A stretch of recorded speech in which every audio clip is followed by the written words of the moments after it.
Hey everyone, welcome back to the FU Cancer podcast.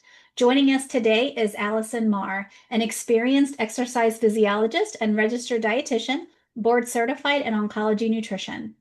She's also a senior dietitian at Scripps Cancer Center in San Diego, California, a lecturer and internship coordinator at San Diego State University, and director of the Sports Nutrition Cooperative.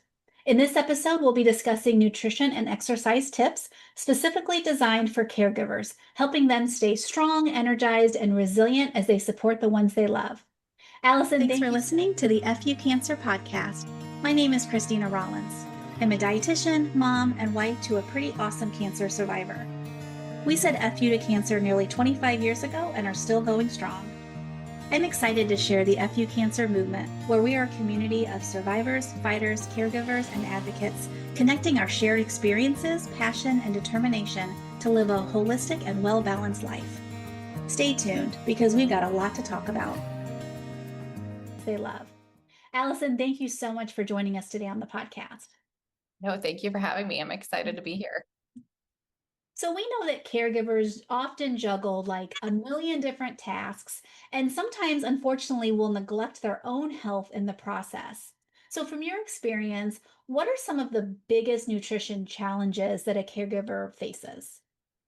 Absolutely. So caregivers often put their own needs on the back burner, and their needs can disappear quickly behind a to-do list. Mhm. Two major challenges I see are inconsistent eating and then relying on convenience foods. So our caregivers are so busy and focused on their loved ones' needs that they often skip their own meals. They'll rely on snacks whenever they can fit one in, or maybe whenever they remember to fit one in, or grab fast food while on the go for themselves. And this inconsistency can create blood sugar crashes, mood swings, and lead to fatigue, which are the last thing we need when caregiving. And another really important and often overlooked nutrition issue is dehydration. So, with the constant running around, many caregivers forget to drink enough water, and that's going to add up over time. Chronic dehydration can lead to fatigue, headaches, digestion issues, and difficulty concentrating. So, sometimes the biggest self care win is a full water bottle you actually remember to sip on during the day. So they may think that they're, just stressed because of everything going on, but it could just be they need to have a drink of water, right? Or more fluid intake. More fluids, or even having that extra snack that they missed. Yeah. Mhm. So when it comes to exercise, caregivers may feel like they just don't have the time or the energy to fit it in. So what's your advice for getting started, even in a small way? So I think that one of the most important things is we need to let go of the idea that exercise has to be a 60-minute gym session or whatever our old idea of exercise is. That's not realistic for most people, and especially not for most of our caregivers. But the good news is that even 5 to 10 minutes of walking or stretching or doing some body weight exercises can make a really big difference, especially when it comes to mental and emotional health. So, a short walk can help clear our heads. It improves fatigue. It can boost endorphins and reduces stress, just to name a few amazing impacts. So, instead of the word exercise, just simply think move more. Those extra steps and the little things that you implement are incredibly powerful, and they will add up. So if you're spending time at a hospital or in waiting rooms, maybe do a lap around the building while you're waiting, or you can use the stairs that are there or instead of the elevator if or when you can do those extra steps. And another example of if you're waiting for the kettle to boil or the microwave to finish, you can do some squats or some simple stretches or even just calf raises while you're standing there. So the key really is to reframe exercise to the word movement and focus on how you can move more every day. I love the idea of just incorporating those small bursts of movement throughout the day because that's so much more realistic and less overwhelming than the latter. Exactly. More practical and applied instead of Mhm. long exercise sessions. Yeah. How about meal planning? Do you have any tips to share for quick and nutritious meals that won't add more stress to a caregiver's plate? Definitely. And you do not have to cook anything fancy or make your old normal meals in order to have a really nutritious plate. We want something that's quick and easy. So one of my go-tos is actually building meals around a formula. I like to think protein plus color plus a little bit of carbohydrates. And that could look like a rotisserie chicken that's already made for you. It's going to be our protein. And then getting a bag of pre-washed and cut broccoli that's in all of the stores now. You can throw that directly into the microwave or take the vegetables out, put it in a bowl, and then put it in the microwave. So you're steaming it really easily in a couple of minutes through a microwave. Also adding like a sweet potato, right? All we have to do is throw that in a microwave too for a few minutes. And now you have more color and a carbohydrate by adding all of these vegetables and having that chicken in there. Or another example, the yogurt parfait. So great example for a well-rounded breakfast or even a snack during the day. You'll have your Greek yogurt. This will be protein. There's also some carbohydrates in there. We can add some fruit on top, whether it's berries or maybe cut up a banana. That's going to be adding your color and more carbohydrates. And then also, if you wanted some crunch, you can top it off with some nuts or some granola. So really the short answer is minimal cooking required in these options and ready in like 5 to 10 minutes tops, but they're going to be really colorful and well-rounded. Another idea too is to cook large amounts at one time. This is known as batch cooking, which is a huge time saver if you have the time and energy to cook in the first place, or if you have loved ones helping you. You can always have a big pot of chili or soup or maybe a quinoa salad, and this can feed you for days, or else you can throw it in the freezer and use it weeks or months from now to have something easy to go. I'm also a really big fan of what I call nutritious convenience items like frozen vegetables, canned beans, pre-cooked grains, and frozen meals are a big one for me. So you can still add extra color to a frozen meal, right? Just to kind of round it out a little bit more, put your own spin on it. So for example, if you have a frozen lasagna, after it's cooked, you can just throw that on a bed of lettuce, and we can get one of the pre-cut, pre-washed bags of lettuce to always have in the fridge. Or if you do a single serve frozen meal, you can still use that bagged, cut, and washed vegetable, like this broccoli, for example, steam that in a microwave, and now you have your frozen meal and your steamed microwaved vegetables just to get it a little bit more color. So you don't, and you shouldn't have to do any cooking or do anything really elaborate to have a meal that's well-rounded and nourishes you without burning you out. Well, that's really great advice. And something that we touch in our other series, which is Stronger with Every Bite, is quick and easy cooking. You can still have good nutritional intake without spending hours and hours in the kitchen. Absolutely. I fully support and agree with that, even for my own life. And I'm not nearly as busy as some of our caregivers out there. Well, let's switch gears for just a minute and touch on the emotional aspect of caregiving. We know that stress and burnout are very real for many caregivers. So, how can nutrition and physical activity play a role in managing one's mental health?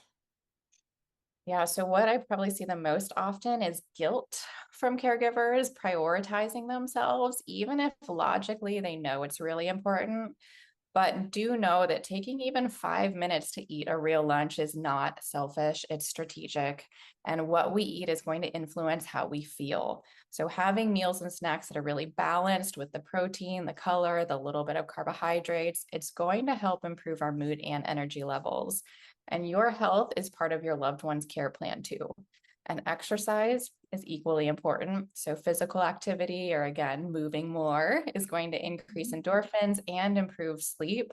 Both of these are crucial for managing stress and anxiety. So, even a little bit of stretching or gentle yoga, this activates what we call the parasympathetic nervous system, and it kind of helps bring our body into a state of calm just by doing those types of movements.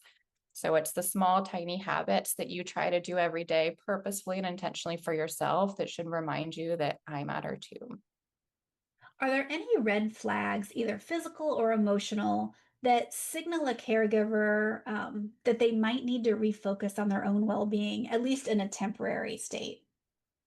Absolutely. So, physically, some red flags that we can look out for include frequent headaches, if they're digestive issues, poor sleep, whether it be issues going to sleep, staying asleep, or maybe we wake up not feeling rested.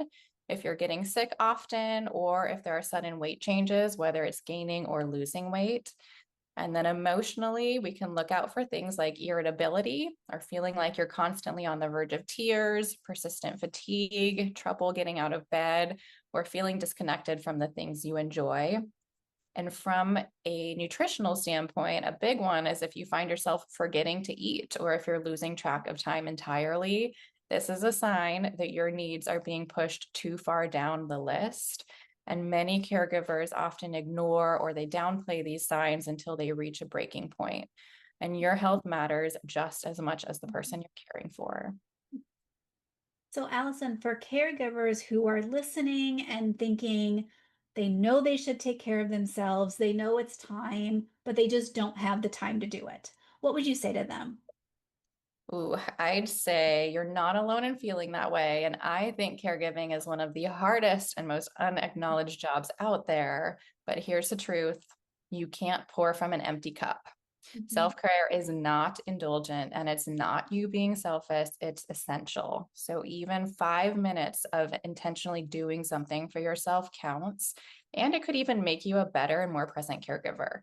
So think of it this way. If taking care of yourself helps you show up better for somebody else, it's not time wasted, it's time invested. Because again, I keep saying it, but you matter too. And starting with one small thing and seeing how good that feels for you is going to help make sure that we keep that up and it gets easier to do every day.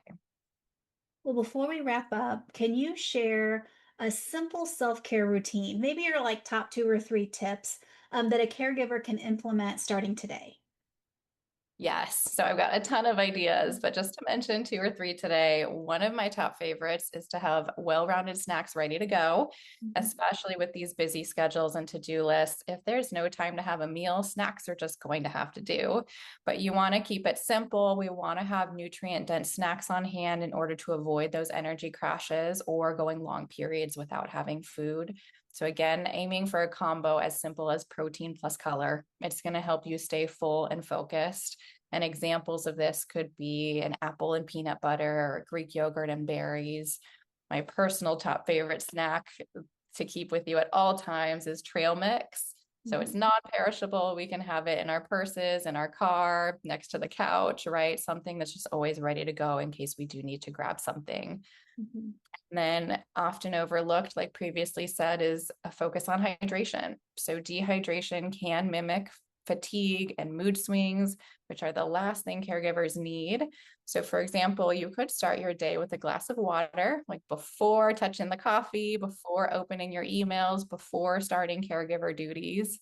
Or another idea for improving your hydration is to keep a water bottle with you all day long, or at least keep one in the areas where you spend most of your time, like by the bed, by the kitchen, in your car, but Mhm. don't forget to sip on it. And a third one for an exercise side is just to try to take a 5 minute movement break. So you can either set a timer and try to reach those 5 minutes, or you can pair physical activity with an activity that you already do every day.